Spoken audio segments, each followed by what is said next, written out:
네, 이번 시간에는 계속해서 불기소 처분과 관련한 불복수단으로서 헌법 소원에 대해서 살펴보도록 하겠습니다.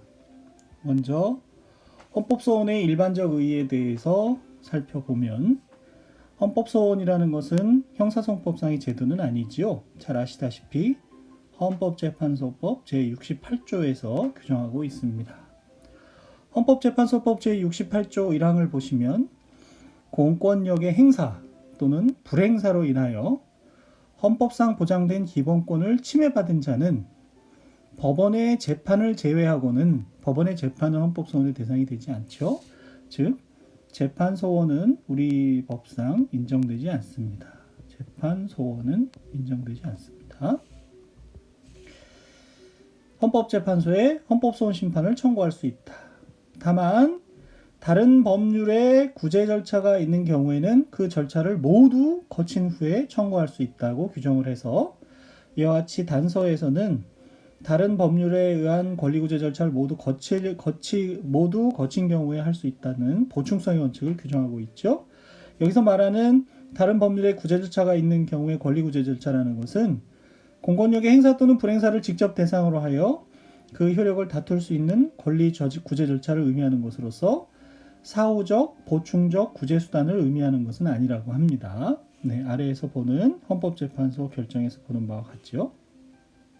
그리고 구제 절차가 있는 경우에도 전심 절차로 권리구제가 될 가능성이 거의 없거나 권리구제 절차가 허용되는지 여부가 불확실해서 객관적으로 불확실해서 전심 절차 이행에 기대 가능성이 없는 경우 등에는 바로 헌법소원을 제기할 수 있다고 요 1257부터 1259는 이 보충성의 원칙에 대한 일반적인 설명이 되겠습니다. 단서 조항에.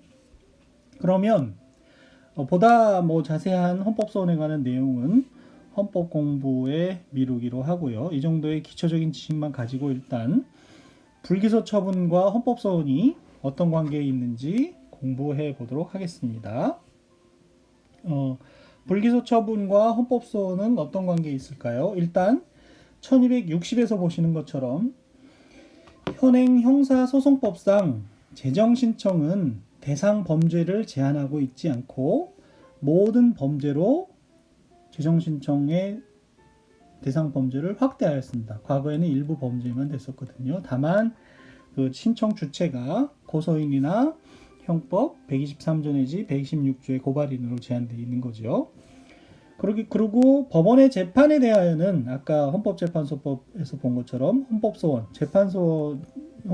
법원의 재판에 대한 헌법소원, 즉 재판소원이 인정되지 않기 때문에 원칙적으로 불기소 처분에 대해서는 헌법소원이 허용되지 않는다고 말할 수 있지요. 왜냐하면 재정신청이라는 구제제도 권리구제 절차가 있고 그에 대해서 고등법원의 기각결정이라든지 인용결정이든 결정이라는 재판이 있기 때문에 재판에 대해서는 헌법소원이 안 되니까요. 그러나 헌법소원이 전면적으로 봉쇄되어 있다고 말할 수는 없습니다. 예를 들어서 헌법재판소 2008헌마 716 결정을 보면서 그 이해를 더 깊이 해보도록 하겠습니다. 오른쪽에 제가 간단하게 표로 그려놨는데요. 청구인이 왼쪽 네모에 있는 청구인이 아마 술집에 가서 술을 마시다가 술집 종업원 박 무슨 준이라는 사람과 다툼이 되었고 그 다툼에 그 술집을 운영하는 김아무개라는 사람과 박아무개희라는 사람이 가담을 해서 서로 싸웠다는 일로 문제가 된 것 같습니다. 문제가 되었습니다. 그래서 누군가의 신고로 고소가 된 게 아니라 누군가의 신고로 이 사건이 수사기관에 인지가 됐고 그 결과 청구인에 대해서는 기소유예, 청구인이 피해자 종업원이나 주점 운영자들 그 동거남을 때린 사실은 인정되나 형법 51조의 사정을 참작해서 기소유예를 하는 그런 처분을 받았고요. 종업원 박아무개는 청구인을 때린 사실에 대해서 약식 명령을 발령받았습니다. 구약식을 받은 것, 구약식적 처분이 내려진 거죠. 한편 주점 운영자와 그 동거남은 청구인을 때린 사실이 인정되지 않는다고 해서 혐의 없음의 불기소 처분이 되었던 것입니다. 이에 대해서 청구인이 피청구인인 검사를 상대로 해서 기소유예 처분을 내린 검사, 기소유예 처분과 주점 운영자에 대해서 혐의 없음이라는 불기소 처분을 내린 검사를 피청구인으로 해서 청구인이 받은 기소유예 처분, 그리고 주점 운영자들이 받은 혐의 없음의 불기소 처분에 대해서 헌법소원을 제기한 사안입니다. 네, 사안 문제를 간단히 살펴봤고요. 그래서 1262부터 이 사건의 경우를 보면 청구인은 노래주점에서 술값 문제로 시비가 되어서 종업원 박아무개에게 상해를 가하고 주점 운영자 김, 또 동거남 박 및 종업원 박아무개 또한 공동하여 청구인에게 상해를 가한 혐의로 입건되어 조사를 받았습니다. 고소는 없었습니다. 그래서 이 사건에서 고소인이 없기 때문에 재정신청을 이라는 말이 재정신청을 할 수가 없는 상황이었죠. 피청구인인 검사는 주점 종업원 박아무개에 대해서는 약 40일간의 치료를 요하는 청구인에게 상해를 가하였다는 사실로 약식명령을 청구했고, 주점 운영자인 김아무개 및 그 동거인 박아무개 희에 대하여는 종업원과 공동하여 청구인의 얼굴과 가슴을 하이힐 구두로 짓밟아 위와 같은 상해를 가하였다는 혐의 사실에 대해서 혐의 없음의 불기소 처분했습니다. 이거를 이 사건 불기소 처분이라고 하겠고요. 청구인에 대하여는 종업원에게 약 3주간의 치료를 요하는 경부 염좌상 등을 가하였다는 혐의 사실을 인정한 다음 기소유예 처분을 했고, 이에 대해서 이것을 이 사건 기소유예 처분이라고 줄여서 얘기하겠습니다. 이에 청구인은 주점 운영자 등에 대한 불기소 처분으로 헌법상 보장된 평등권과 재판 절차 진술권이 재판에 회부가 안 됐기 때문에 재판 절차 진술권 침해받았다. 이 사건 기소유예 처분으로 자신에 대한 기소유예 처분으로 평등권과 행복 추구권이 침해되었다며, 네, 결국은 이 헌법상의 권리가 침해되었다는 걸 주장을 해야 되니까요. 각 처분의 취소를 구하는 이 사건 헌법소원 심판을 청구를 하였다. 이에 대해서 인정이 되는지 볼까요? 먼저 청구인에 대해 내려진 기소유예 처분의 경우 검사의 불기소 처분에 대한 검찰청법 소정의 항고 및 재항고는 그 피의 사건의 고소인 또는 고발인만이 할 수 있죠. 저희가 지난 시간에 항고, 재항고에 대해서 봤는데 그 주체가 제한이 되어 있습니다. 그래서 청구인과 같이 기소유예 처분을 받은 피의자는 범죄 혐의를 부인하면서 무고함을 주장하는 경우에 검찰청법이나 다른 법률에 이에 대한 권리구제 절차가 마련되어 있지 않으므로 검사의 이 사건 기소유예 처분의 취소를 구하는 헌법소원 심판을 청구하는 경우에는 헌법재판소법 68조 1항 단서에서 봤던 보충성 원칙이 예외에 해당을 해서 다른 권리구제 절차가 없으니까 헌법소원을 할 수 있다는 얘기가 되겠죠. 네.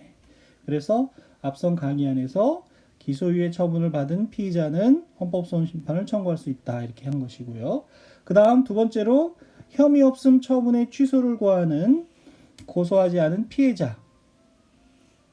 이 주점 운영자의 혐의 없음 처분에 대해서는 청구인이 피해자잖아요. 근데 이 사건은 고소에 의해서 진행된 것이 아니기 때문에 고소하지 않은 피해자가 청구인이 되는 것이죠. 그 경우에 대해서는 1267 이하에서 설명하고 있습니다. 주점 운영자 등과 동거인에 대한 불기소 처분의 경우 헌법재판소법 68조 1항에 의한 헌법소원은 다른 법률의 구제 절차가 있는 경우에는 그 절차를 모두 거친 후에 심판 청구를 하여야 하고, 여기에서 말하는 권리구제 절차는 공권력의 행사 또는 불행사를 직접 대상으로 하여 그 효력을 다툴 수 있는 권리구제 절차를 의미하는 것으로서 사후적, 보충적 구제 수단을 의미하는 것은 아니며, 구제 절차가 있는 경우에도 전심 절차로 권리가 구제될 가능성이 거의 없거나 권리구제 절차가 허용되는지 여부가 객관적으로 불확실하여 전심 절차 이행에 기대 가능성이 없는 경우 등에는 바로 헌법소원을 제기할 수 있다는 법리죠. 그런데 이 사건의 경우와 같이 청구인의 고소에 의한 것이 아니라 수사기관의 인지에 의하여 수사가 개시되고 그 이후 형사사건으로 절차가 진행된 것이었어 별도의 고소인이 존재하지 아니하는 경우 그 불기소 처분을 다투기 위해 제기된 헌법소원의 적법 여부와 관련해서 청구인이 그 해당 사건에 있어서 고소인이 아니어서 그에 기초한 사전 권리구제 절차를 거칠 수 없는 점 등에 중점을 두어서 재정신청을 할 수 없죠. 항고나 재정신청을. 보충성 원칙이 예외에 해당한다고 해서 적법하다고 볼 것인지, 아니면 보충성 원칙을 더 엄격하게 강조하는 입장에서 헌법소원은 보충성 원칙이 중요하다는 걸 강조해서 청구인이 어차피 형사 피해자이니 지금이라도 그 주점 운영자와 동고남을 고소하고 그 고소 결과에 따라서 불기소 결정이 나오면 고소인이니까 이제 고소를 하면 항고와 재정 신청을 하도록 할 것인지에 문제가 있습니다. 그렇죠? 그래서 청구인과 같이 고소하지 아니한 피해자로 하여금 피의 사건에 대한 수사 결과나 검사의 처분을 다투기 위하여 별도의 고소를 제기하게 하고 그 결과에 따라 다시 일련의 통상적인 권리구제 절차, 예를 들면 항고, 재정 신청을 밟게 하는 것은 헌법소원의 보충성 원칙에서 요구되는 본래 의미의 사전 권리 구제 절차라고 할 수는 없다고 판단된다는 겁니다. 또한 현실적으로도 기존 피의 사건에서 피해자인 청구인에게 불리한 피청구인의 검사에 혐의 없음이라는 종국적 판단이 이미 내려져 있는 상태이므로 불기소 처분이지만 이 단계에서는 전국적 판단이라는 것이죠. 확정령은 없지만 설령 청구인이 새로운 고소를 하더라도 최종적으로는 그와 유사한 결론이 나올 가능성이 많아 고소의 실익이나 구제 가능성이 있다고 보기는 어렵다. 그럼에도 불구하고 1271에서 다시 고소를 제기하고 그에 대한 통상적인 절차를 밟게 하는 것은 권리구제 측면에서 바람직하지 못한 결과를 초래할 수 있으니 이러한 사건 같은 경우에는 청구인이 바로 헌법소원을 청구할 수 있다고 결론을 내려줬던 그런 사안입니다. 네. 이에 대해서 반대 얘기는 있었지만 그래서 다시 강의한 위로 올라가면 1260에서 했던 얘기는 기소유예 처분을 받은 피의자라는 것은 아까 청구인이 기소유예 처분을 받은 관점에서 말했던 것이고 두 번째 나오는 혐의 없음 처분의 취소를 구하는 고소하지 않은 피해자라는 것은 이 주점 운용자로부터 피해를 당했다는 의미에서의 피해자 근데 고소를 하지 않은 경우 헌법소원을 할 수 있다라는 말이 1261에서 등장할 수 있게 되는 것이지요. 네, 그러니까 헌법소원이 어떤 경우에 누구에게 허용되는지를 잘 알고 계셔야 여러분이 변호인으로서 형사 변호인으로서 피해자 입장에서 어떤 구제 절차를 밟을 수 있는 것인지 또는 피해자를 대리하는 입장에서 어떤 구제 절차를 항고, 재항고, 재정신청, 헌법소원 중에서 어떤 구제 절차를 밟을 수 있는 것인지를 잘 파악을 해놔야 권리 구제에 소홀함이 없고 변호인으로서 또는 변호사로서 형사사건의 대리를 할 수 있게 되겠습니다. 변호와 대리를.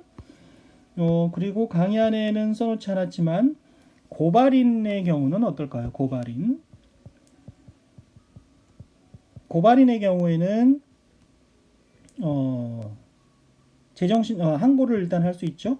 항고를 할 수 있고 그 고발인이 형법 123조나 120 몇 점 6조까지의 고발인이라면 재정신청으로 다시 불복을 할 수 있는데 재정신청의 경우에는 재판이라는 결과가 나오기 때문에 재판소원이 헌법소원의 대상이 되지 않기 때문에 헌법소원을 할 수가 없겠지요. 그런데 재항고할 수 있는 경우 있죠. 형법 123조나 126조 이외에 고발인은 재항고할 수 있고 재항고에 대해서 다시 기각 결정이 나오면 모든 사전구제 권리 절차를 거쳤으니 헌법소원을 할 수 있을 것 같은데 헌법소원에서 이 고발인은 우리가 고소고발에서 배웠지만 고발인은 범죄 피해자가 아닌 제3자잖아요. 제3자가 이 헌법소원을 구할 권리구제 이익이 없다는 것이죠. 자기 관련성이 떨어져서 헌법소원의 요건 중에. 그래서 고발인은 결국 재정신청으로 가게 되는 123조 내지 형법 126조의 고발인 같은 경우에는 재판소원이 허용되지 않아서 헌법소원이 안 되고 그 밖에 고발인에 대해서는 헌법소원의 요건 중에서 자기 관련성이 충족이 안 돼서 결국 헌법소원이 되지 않습니다. 고발인의 경우에는 나중에 논리상 어떤 경우 고발인은 헌법소원이 결과적으로 되지 않는다는 결론에 이르게 됩니다. 그 강의 안에 써놓지 않았습니다만 그런 논리의 흐름을 여러분이 알 수 있어야 되겠습니다. 자, 이제 이렇게 해서 불기소 처분의 고소가 아니라 불기소 처분에 대한 불복 수단으로서 항고, 재항고, 그리고 재정신청, 헌법소원까지 살펴봤습니다. 이번에는 이제 공소 제기 후의 수사에 대해서 수사를 마치고 수사를 종결한 후에 공소를 제기한 경우라도 계속해서 수사를 할 수 있는지가 공소 제기 후의 수사의 문제이지요. 먼저 공소 제기 후에 수사가 필요한지에 대해서는 다음과 같이 얘기할 수 있습니다. 수사는 주로 공소 제기 전에 이루어지나 공소 제기 후에도 공소 유지를 위한 증거 확보나 진상 규명을 통한 공소 유지 여부를 결정하기 위해서 수사의 필요성이 인정이 됩니다. 그래서 저희가 수사의 의의에 대해서 공부하면서 공소 제기 여부나 공소 유지 여부를 결정하기 위해서라는 개념, 수사 개념을 정의한 적이 있는데, 이것은 공소 제기 후에 수사라는 것을 개념에 포함시키기 위해서 그와 같이 정의했던 것입니다. 수사의 의의 파트를 다시 보시면, 수사의 의의나 수사의 개념 파트를 보시면 공소 유지 여부라는 말이 들어가 있는 것을 확인하실 수 있을 겁니다. 1274로 넘어. 그러나 공소 제기 후에 수사를 무제한하게 허용하면 법원의 심리에 지장을 초래할 수 있고, 또 방어권의 주체가 되는 피고인의 방어권 행사에도 피고인이 수사의 객체로 취급되어서 당사자 지위를 위협받을 수 있기 때문에 공소 제기 후의 수사는 일정한 범위에서 예외적으로 허용된다고 할 수밖에 없는데요. 공소 제기 후에 강제 수사와 임의 수사로 나누어서 살펴보도록 하겠습니다. 먼저 강제 수사에 대해서 보면 피고인을 구속할 수 있느냐의 문제가 있습니다. 공소 제기 후에 피고인 구속은 법원의 권한에 속하기 때문에 70조 1항에서도 그렇게 얘기하고 있죠. 법원은 피고인이 어떠한 경우 피고인을 구속할 수 있다라고 해서 이 70조 1항이 이제 구속 사유에 대한 조문이긴 한데 그 주체가 법원으로 되어 있는 것을 알 수 있고요. 피고인은 공소 제기 후에는 법원이 구속할 수 있으므로 사법경찰관이나 검사와 같은 수사기관이 공소 제기 후에 피고인을 구속할 수는 없습니다. 비교적 간단한 논리로 되지요. 설명이 됩니다. 압수수색 검증은 어떨까요? 압수수색 검증은 공소 제기 후에 역시 법원이 할 수 있는데 수사기관이 할 수 있을까요? 이에 대해서는 공소 제기 후에 수사기관에 의한 압수수색 검증이 허용되는가에 대해서 견해의 대립이 있습니다. 공소는 제기됐지만 제1회 공판기일이 열리기 전이라면 허용해야 한다라는 견해와 제1회 공판기일 전이라도 공소 제기 후에는 원칙적으로 허용되지 않는다는 견해가 있습니다. 여기서 대법원 판례를 통해서 공소 제기 후에 압수수색 검증이 허용될 수 있는지에 대해서 보도록 하겠습니다. 2011년에 선고된 2009도 1412호 판결인데요. 뇌물수수, 뇌물공여죄에 관한 판결이 되겠습니다. 먼저 헌법의 법리를 설시하고 있는데요. 헌법 12조 1항 후문에서 규정한 적법 절차의 원칙, 그리고 헌법 27조가 보장하는 기본권, 즉 법관의 면전에서 모든 증거자료가 조사 진술되고 이에 대하여 피고인이 공격, 방어할 수 있는 기회가 실질적으로 부여되는 재판을 받을 권리 등을 구현하기 위하여 현행 형사소송법은 어떤 구조를 취하고 있다고요?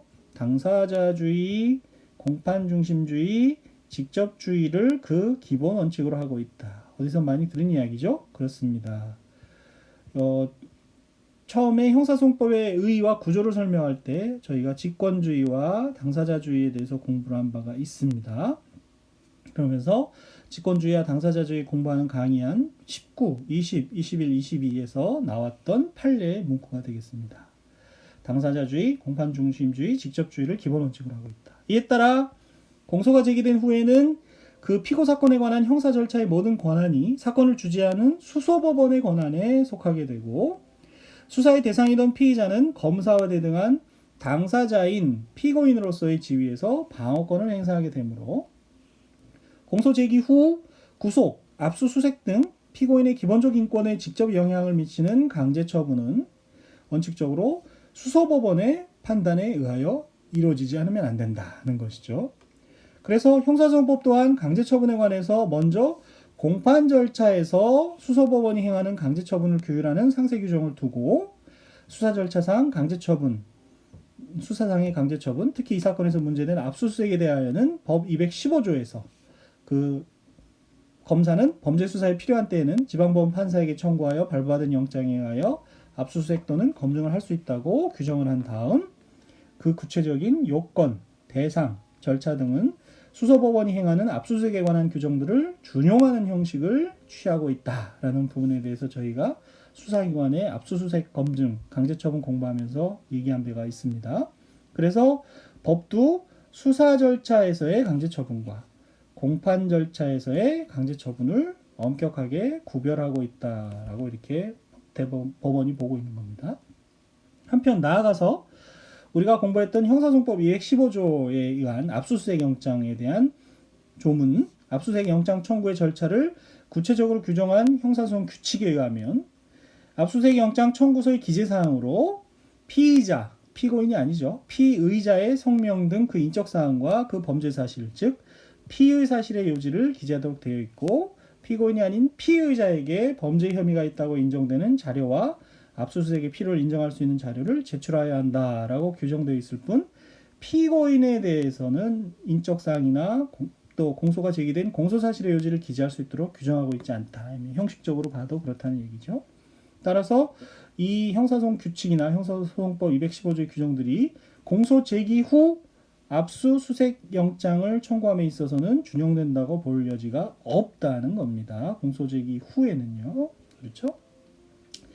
1281로 넘어가서 이처럼 우리 법 및 규칙은 공소 제기 후 수사기관의 압수수색 영장 청구에 관하여 정식의 구체적 절차를 전혀 마련하지 않고 있다. 결국 형사소송법은 215조에서 검사가 압수수색 영장을 청구할 수 있는 시기를 공소 제기 전으로 명시적으로 한정하고 있지는 않지만 위에서 본 바와 같은 헌법상 적법 절차 원칙과 재판받을 권리, 또 공판중심주의, 당사자주의, 직접주의를 지향하는 현행 형사소송법의 소송 구조, 또 관련 형사소송법과 관련 형사소송 규칙의 법규 체계, 문헌 형식, 피의자 뭐 이렇게 규정되어 있는 그런 형식 내용 등을 종합하여 보면 일단 공소가 제기된 후에는 그 피고 사건에 관하여 검사로서는 215조에 의하여 압수수색을 할 수 없다. 이것이 얘기하고 싶은 법리가 되겠지요. 네, 일단 공소 제기 후에는 피고 사건에 관하여 검사로서는 215조에 의하여 압수수색을 할 수 없다. 그럼에도 불구하고 검사가 공소 제기한 후에 215조에 따라서 수서법원 이외의 지방법원 판사에게 일반 압수수색 검장 영장을 청구하듯이 수서법원 이외의 지방법원 판사에게 청구하여 발받은 영장에 의하여 압수수색을 하였다면 그와 같이 수집된 증거는 기본적 인권보장을 위해 마련된 적법한 절차에 따르지 않은 것으로서 원칙적으로 유죄 증거로 삼을 수 없다고 하는 것입니다. 그리고 그와 같은 1283과 같은 결론에 의해서 위법 수집 증거 배제 법칙이 되는 것이고 위법 수집 증거 배제 법칙의 의의와 예외에 대해서 1284에서 설명을 하고 있고 1285에서는 그와 같은 위법 수집 증거의 예외에 해당하는 것을 엄격하게 해석해야 된다는 것을 이야기하고 있습니다. 그리고 위법 수집 증거 배제 법칙이 예외에 해당한다는 사정은 검사가 증명해야 한다고 해서 나중에 또 증거법에서 검사의 증명 책임, 입증 책임에 대한 부분에 대해서도 얘기가 될 수 있습니다. 이 사건의 경우에는 왜 이런 문제가 발생했는지 1287부터 1290까지 이 사건의 경우의 사례는 여러분이 한번 읽고 소화를 해 보시기 바랍니다. 네, 법리는 아실 수 있겠죠? 공소제기 후에는 215조에 의한 압수수색이 허용되지 않는다. 그 이유에 대해서는 헌법상의 적법 절차 원칙이나 재판받을 권리, 또 형사소송법과 규칙에서 이야기하는 형사소송법이 지향하는 당사자주의, 직접주의, 공판주의, 공판중심주의 이런 원리에도 반한다는 거, 형사소송법과 형사법 규칙에 따른 문헌에도 반하는 해석이다. 이렇게 얘기할 수 있습니다. 그러니까 원칙적으로 안 되는 것이죠. 기소 후에, 공소제기 후에 압수수색은 안 됩니다. 그러나 저희가 지난번에 영장에 의하지 아니하는 압수수색이라고 해서 216조 그리고 218조 공부한 바가 있습니다.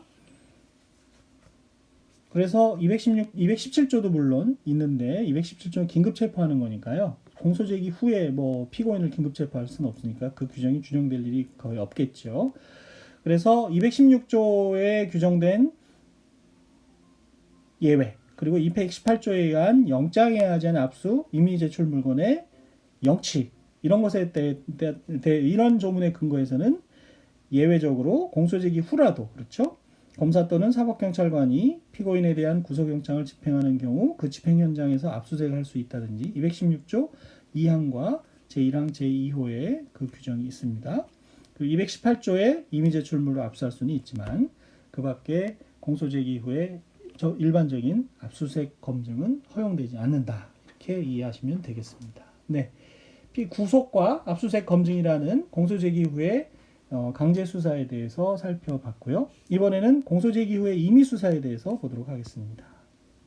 먼저 피의자 신문에 준해서 피고인을 신문할 수 있느냐, 임의 수사로서 그런 문제가 되는데요. 공소 제기 후 임의 수사로서 피고인에 대한 수사기관의 신문이 허용되느냐에 관해서도 견해의 대립이 있습니다. 1회 공판기일의 전후를 불문하고 임의 수사니까 피고인을 신문할 수 있다는 적극설과 1회 공판기일 전후를 불문하고 피의자가 이제 피고인의 당사자의 지위에 왔는데 다른 당사자인 검사가 그것을 신문할 수 있겠느냐, 소극설이 있고, 공소 제기 후라도 1회 공판기일이 열리기 전에는 수사기관에 의한 피고인을 허용해야 되지 않느냐는 절충설, 중간설 이런 견해들이 있을 수 있는데요. 대법원 판결은 84년도에 선고된 84도 1646 판결에서 보는 것처럼 피고인 신문을 허용하는 입장에 있다고 보여집니다. 예를 들어서 판시사항을 보면요. 1296에 보시면 검사 작성의 피고인에 대한입니다. 피고인에 대한. 그런데 피고인에 대해서는 피의자 신문조서를 작성할 수 없으니 진술조서를 작성하게 됩니다. 그렇죠? 그래서 검사 작성의 피고인에 대한 진술조서라는 말이 등장을 하는 것이죠. 이런 피고인에 대한 진술조서가 공소제기 후에 작성된 것이라는 이유만으로 증거 능력이 없다고 할 수는 없다. 증거 능력이 없는 것은 아니다. 라고 해서 긍정설, 적극설과 같은 입장을 취하고 있는 것으로 보여집니다. 그래서 개인적으로는 이런 적극설의 입장이나 대법원의 입장이나 절충설의 입장은 좀 수긍하기 어렵지 않느냐. 공소제기 후에는 죄송합니다. 법원에게 피고인 신문을 할 수 있도록 해야 하는 것이 어떨까 이런 생각이 드는 것이죠. 그렇지만 대법원은 적극설의 입장에 있다고 해석되는 입장을 취하고 있다 이렇게 볼 수 있고요. 두 번째로 참고인 조사나 그 밖에 기타 임의 수사가 허용되는지에 대해서 살펴보겠습니다. 공소 제기 후에 참고인 조사를 한다든지 감정 통역 또는 번역의 위촉을 한다든지 공무소의 조회와 같은 임의 수사는 원칙적으로 허용된다고 하겠습니다. 임의 수사는 허용이 된다. 다만 아래에서 보는 판례와 같이 주의해야 할 경우가 있습니다. 참고인 조사를 하더라도 법원에서 증언을 마친 증인을 참고인으로 소환해서 그 증언을 번복시키는 진술조서를 받는다든지 그 증언한 것에 대해서 위증죄로 피의자 신문조서를 받는다든지 그 증인에 대해서 진술서를 받아서 제출하는 것은 공판중심주의, 직접주의, 당사자주의를 지향하는 형사소송 구조에 반해서 허용되지 않는다는 것입니다. 참고인 조사를 하더라도 원칙적으로 허용되지만 아래에서 보는 경우와 같은 경우에는 허용되지 않습니다. 예를 들어서 시간이 지났지만 역시 요 부분 끝까지 마치고 강의를 마치겠습니다. 99도 1108 전원합의체 판결을 보시면 쭉 읽을게요. 다수 의견만 읽을게요. 일단 공판 준비 또는 공판기일에서 이미 증언을 마친 증인을 검사가 소환한 후 피고인에게 유리한 그 증언 내용을 추궁해서 왜 그렇게 증언했느냐 막 추궁을 해서 일방적으로 번복시키는 방식. 법정에서 증언한 내용이 사실은 다르다, 이렇다라고 번복시키는 방식으로 작성한 진술조서, 참고인 진술조서니까 원칙적으로 허용돼야 될 것 같지만 이런 진술조서를 유죄 증거로 삼는 것은 역시 당사자주의, 공판중심주의, 직접주의를 지향하는 현행 형사소송법의 소송구조에 어긋나는 것일 뿐만 아니라 그런 일이 있으면 공판정에서 다시 증인신문을 해서 증언을 번복시키든지 하라 이런 뜻이죠. 불러서 조사를 하지 말고 따로. 헌법 27조가 보장하는 기본권, 즉 법관은 면전에서 모든 증거자료가 조사 진술되고 이에 대하여 피고인이 공격 방어할 수 있는 기회가 실질적으로 부여되는 재판을 받을 거리를 침해하는 것이므로 이러한 진술조서는 피고인이 증거로 할 수 있음에 동의하지 아니하는 한 증거 능력이 없다. 네, 나중에 증거 동의라는 것을 배울 텐데요. 증거법에서 그런 동의가 없는 한 증거 능력이 없다고 보는 겁니다. 네, 동의가 있으면 증거 능력을 인정할 수 있다는 거고요. 그 후 원 진술자인 종전 증인이 다시 법정에 출석하여 증언을 하면서 검찰 조사를 받고 다시 법정에 나왔습니다.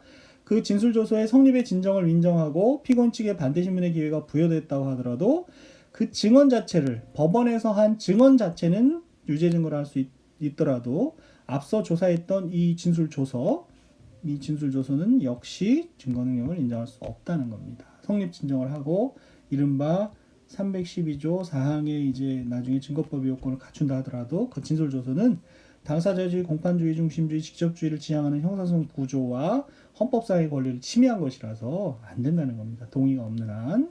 그렇게 얘기를 할 수 있습니다. 역시 증거법 분야에서 다시 등장을 하겠지만 공소제기 이후의 수사와 관련해서 알아두셔야 되겠습니다. 보충 의견은 이제 다수 의견을 뒷받침하는 거니까요. 여러분에게 공부를 맡기도록 하겠습니다. 그리고 반대 의견도 있긴 있었습니다. 그렇게까지 다수 의견과 같이 해석할 필요가 있겠느냐는 반대 의견도 있었지만 저는 아비의 다수 의견은 그렇다. 2013년에 선고된 2012도 13,665 판결은 절도 사건에 관한 건데요. 사건 내용은 피고인이 진해시에서 공소의 3주식회사라는 상으로 학금철 무역업에 종사하는 사람으로 거래처인 김해시의 사장인 피해자가 부도를 내고 행방을 감추자 피해자의 공장 내에서 공장 마당에 주차되어 있는 피해자 소유의 지게차를 피고인이 직접 운전하여 약 500m 떨어진 공터까지 운전하여 가는 방법으로 피해자 소유의 지게차를 절차했다는 게 이제 공소 사실인데요. 원심 판결 이유에 의하면 피해자가 운영하는 공장의 부사장에 대한 경찰 진술조서와 참고인 진술조서, 공소의 이에 대한 검찰 피해자 신문조서 사본, 다른 사건에서 이미 재판을 받았기 때문에 사본이 등장한 증거 능력을 인정해서 공소 사실을 유죄로 인정을 했는데요. 이와 같은 원심의 조처는 다음과 같은 이유로 수긍할 수 없다. 대법원이 그걸 파기했던 사안입니다. 먼저 공소의 1. 참고인에 대한 경찰 진술조서의 증거 능력에 대해서 보면 이 경찰 진술조서의 증거 능력을 인정하는 규정이 형사소송법 312조 4항입니다. 전문 법칙에서 배우게 되는데 이미 한번 다룬 바가 있고요. 312조 4항에 의하면 이런 요건이 갖추어져야 됩니다. 적법한 절차와 방식에 따라 작성이 돼야 되고요. 진술한 내용과 동일하게 기재되어 있음이 확인이 돼야 되고요. 그리고 반대 신문할 수 있었어야 됩니다. 원 진술자를 반대 신문할 수 있었을 때 특신 상태, 특히 신빙할 수 있는 상태가 요건 인정되면 이와 같은 4가지 요건 하에서 참고인 진술조서의 증거 능력이 인정되거든요. 증거법에서 배울 텐데 1312에 보면 진술조서에 대해서 증거로 동의하지 아니하였으면 증거로 동의하면 바로 증거 능력이 있는데 동의하지 않았기 때문에 앞서 본 바와 같이 4가지 요건 그 중에서도 진정 성립이 인정되어야 유죄 증거를 할 수 있는 건데 이 경우 어떤 일이 있었던 겁니까? 법정에 증인으로 출석해서 검사로부터 진술조서를 제시받고 검사의 신문에 대하여 수사기관에서 사실대로 진술하고 진술한 대로 기재되어 있는지 확인하고 서명무인하였다는 취지로 증언하였을 뿐 과연 그 진술이 진술조서의 진정성립을 인정하는 취지인지 진정성립이 무엇을 의미하는 것인지는 역시 증거법 시간에 배우겠습니다. 오히려 피고인이 훔쳤다는 내용으로 조서에 기재되어 있는 부분은 제가 진술한 사실이 없음에도 잘못 기재되었다. 즉 실질적 진정성립에 문제가 있다고 얘기를 한 것입니다. 그리고 원심에서도 항소심에서도 증인으로 출석을 해서 진정성립 인정하는 내용의 증언을 하지 않았다. 따라서 공소의 일에 대한 그 기재 부분은 진정성립을 인정하기에 부족하다고 할 것이고 달리 진정성립 인정할 수 없기 때문에 그 조서는 증거 능력이 없다고 본 것이고요. 다른 공소의 이에 대한 검찰 피의자 신문조서 사본의 증거 능력에 관해서 보면 이 경우에 앞서 본 바와 같이 법정에서 증언을 한 증인을 검사가 일방적으로 소환해서 증언을 추궁하면서 번복시키는 것은 증거 능력이 없다는 거 우리가 배웠지 않습니까? 앞서 본 판결이죠. 그리고 그 진술자가 증인으로 나와서 성립진정 올린다 하든지 하더라도 다른 증거를 하더라도 동의가 없으면 증거 능력이 없다고 하는 사안이지 않습니까?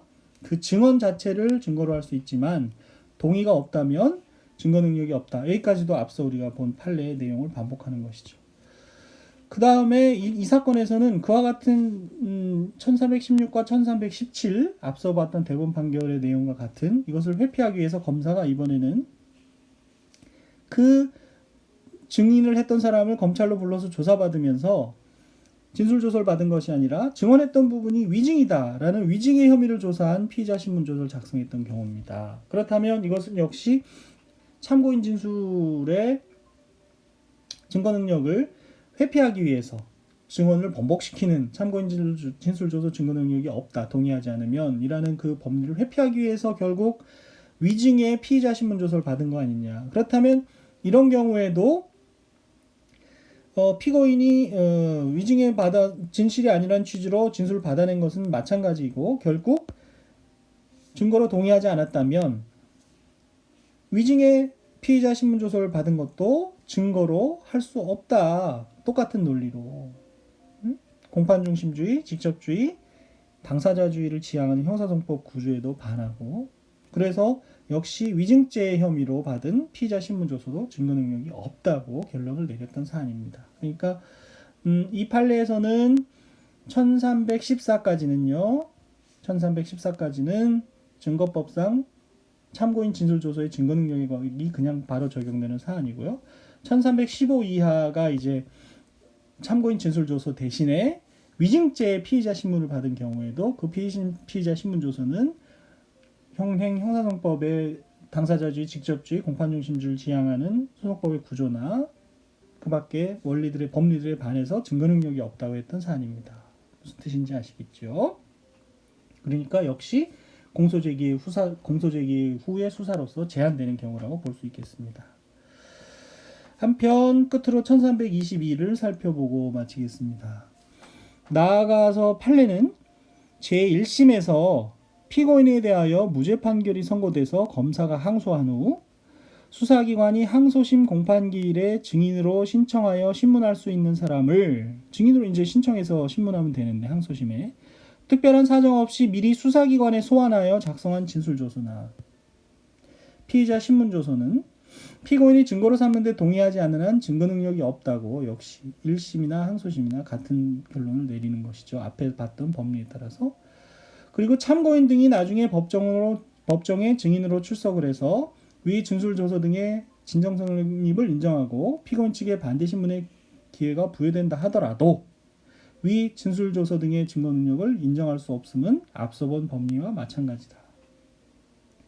그리고 참고인 등이 법정에서 위와 같이 증거 능력이 없는 진술조서 등과 같은 취지로 피고인에게 불리한 내용의 진술을 한 경우 그 진술의 신빙성을 인정하여 증명력을 인정하여 유죄 증거로 삼을 것인지는 증인신문 전 수사기관에서 진술조서 등이 작성된 경위 왜 그와 같은 법정의 증인으로 출석하기 전에 수사기관에서 진술조서가 작성이 됐는지 그리고 그와 같이 수사기관에서 진술조서 작성한 것이 법정 진술에 영향을 미쳤는지 가능성 등을 고려하여 신중하게 증명력을 판단해야 된다는 것입니다. 작년 11월에 선고된 판결의 내용인데요.